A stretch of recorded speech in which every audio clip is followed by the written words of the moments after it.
Hi, today we're going to be talking about overactive bladder. This is in partnership with Idaho Urologic Institute and ICOM. I'm Lexi Wilson. I'm Sophia Stefanovic. I'm Sawyer Scheitler. And I'm Sydney Stanley. Let's get into it. Let's see how a typical patient would present with overactive bladder. This is a 62-year-old female presenting with a 9-month history of urinary urgency and frequency. She reports needing to void every 1 to 2 hours during the day and awakens twice nightly to urinate. She describes a sudden, strong urge to urinate and has occasionally leaked urine before reaching the bathroom. She denies dysuria, hematuria, pelvic pain, or stress incontinence, which is leakage with coughing or sneezing. Her medical history is significant for hypertension, well controlled with amlodipine. Her physical exam and urinalysis are unremarkable, and her post-void residual, or PVR, is normal.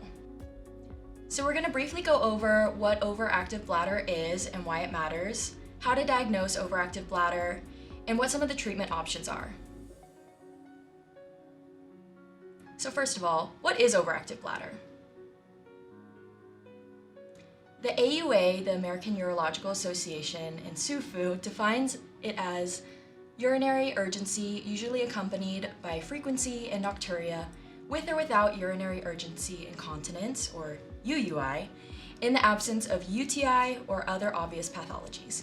Common symptoms of overactive bladder are urgency, frequency, nocturia, and urinary incontinence. Now that we know a little bit more about OAB, we can get into why it matters so much. So OAB has a significant impact on a patient's quality of life, and many suffer symptoms for a long period of time before seeking medical treatment. Up to 40% of females are affected by OAB, and up to 30% of males are affected by OAB. So it's important to make your patients feel comfortable to talk to you about the symptoms they're experiencing. Now we can get into how to diagnose OAB. You're going to want to take a focus history as well as symptom screen for any symptoms regarding the bladder. A lot of this information can come from a bladder diary. A bladder diary is a healthcare tool for tracking a person's bladder habits and symptoms, including fluid intake, urination times and volumes, and any episodes of urgency or incontinence. You can also get a urinalysis to check for infection, as well as a PVR to check their retention rates. Alright, now that we've discussed some of the diagnostic tools for OAB, let's get into some of the treatment options once our patients have been diagnosed. So we have some non-invasive options, some pharmacotherapies, and then we can get into minimally invasive and invasive strategies. When we first begin treatment with OAB, it is important to start with behavioral non-invasive therapies. After this, we can move on to pharmacological therapies, and if none of those work, we can move on to more advanced therapies. Now, in terms of our non-invasive therapies, we have some options such as incontinence management therapies such as diapers, pads, and barrier creams. After that, we can move on to bladder training, which is when you ask the patient to increase their time between bathroom visits in order to increase the muscular tone of the pelvic floor. After this, you can also have your patient have scheduled voiding. If non-invasive therapies aren't working, you can move on to pharmacotherapies. The most common drugs that are used for the treatment of OAB are antimuscarinics such as oxybutynin, as well as beta-3 agonists such as mirabegron. Antimuscarinic agents such as oxybutynin inhibit detrusor muscle contraction, while beta-3 agonists such as mirabegron actually promote detrusor muscle relaxation. Some of the primary adverse drug reactions that you need to discuss with your patient for antimuscarinics include somnolence, xerostomia, and blurry vision, and the primary one is constipation, as constipation can cause fecal impaction in the rectal ampulla, pressing on the bladder and furthering their symptoms. For beta-3 agonists, it's important to discuss the complication of severe hypertension with your patients, and make sure that you employ good shared decision making with your patients. Let them know all of the side effect profiles of these drugs so that they're able to make a decision on what's best for them in their care. If pharmacotherapies are not working, then there are a number of minimally invasive therapies that you can employ for your patient, including botulinum toxin therapy, tibial nerve stimulation via implantable ecoin, or percutaneous tibial nerve stimulation, as well as sacral neuromodulation. If you're going to employ botulinum toxin therapy, it's important that this therapy is preceded by PVR testing. A PVR above 200 milliliters is contraindicated in patients who are looking to get botulinum toxin therapy.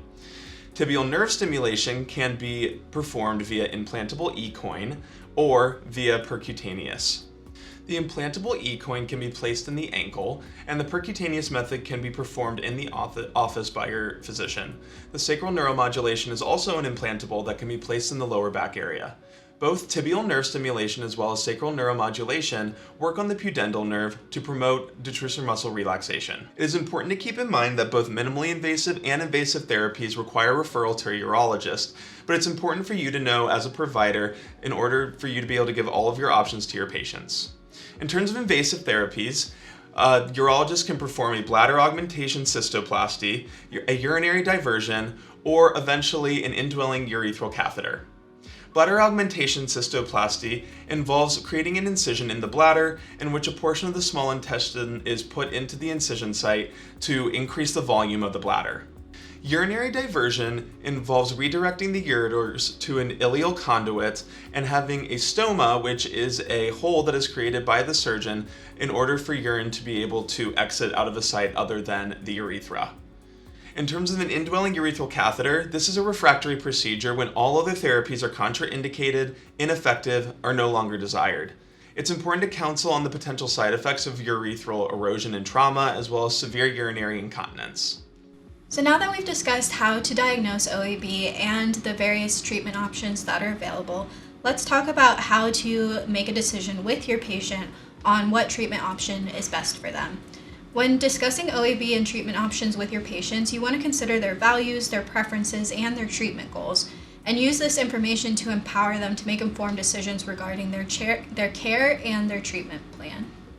So here we have two different patients, both with overactive bladder, who we would use shared decision making to come up with a unique treatment plan tailored to each of their circumstances. First, we have Mrs. Jones, who's a 78-year-old female with a history of hypertension and mild osteoarthritis who presents with urinary urgency and frequency, waking up nightly to void, and she's had 2 near falls while rushing to the bathroom at night, and she's primarily worried about losing her independence. And so for Mrs. Jones, we would talk with her about behavioral therapy, including bladder training, scheduled voids, and limiting evening fluids. And if she was wanting a pharmacologic option, we would want to avoid antimuscarinics due to the risk of falls and cognitive impairment because she is in that age range where those are risk factors for her. But beta-3 agonists would be a viable option. Moving on to Mrs. Smith, she is a younger 35-year-old female with no significant past medical history who presents with, again, frequent urges to urinate, this time during the day with occasional leakage. And these symptoms are interfering with her ability to attend long meetings at work and cause embarrassment. And so she is wanting to prioritize functionality at work. That's her main goal of treatment. So for her, again, we can look at behavioral therapy, including bladder training, time voids, and reducing bladder irritants like caffeine while at work. And then for medication considerations, antimuscarinic medications would be safe to use with Ms. Smith because she doesn't have those same risk factors as Mrs. Jones. And we would just want to counsel her on the potential side effects and follow up with her on if those side effects are significantly impacting her quality of life. So now let's discuss some pearls for PCPs. These are things that we want you to keep in mind when you're treating your patients with overactive bladder. It's important to ask the right questions because patients often hesitate to talk about their OAB symptoms, and we don't know there's a problem if the patient doesn't feel comfortable talking about it. Once we have the suspicion that they have OAB, it's important to do a focus history and symptom screening, and this is to hone in on their OAB-related complaints and how it's impacting their life. Then we can move on to stepwise therapy. It's important to offer and discuss treatment in a stepwise fashion and making sure to start with the least invasive options. Combination therapy is also a viable option if monotherapy isn't working. Combining therapies often improves outcomes. And then we want to use all of this information to do shared decision making, using the patient's priorities to guide their therapy and our treatment plan. And all of this comes together for patient-centered care because every patient is unique and their treatment plan should reflect this. Now that we've gone over all the guidelines for overactive bladder, let's go back to our original patient. 62-year-old female, presenting with urgency, frequency, nocturia, and occasional leakage. What you can do as a primary care provider for this patient is ask the right questions. How is this impacting her daily life? You can start with first-line therapy like bladder training and management of fluid and caffeine, as well as discuss other options and form a treatment plan with the patient.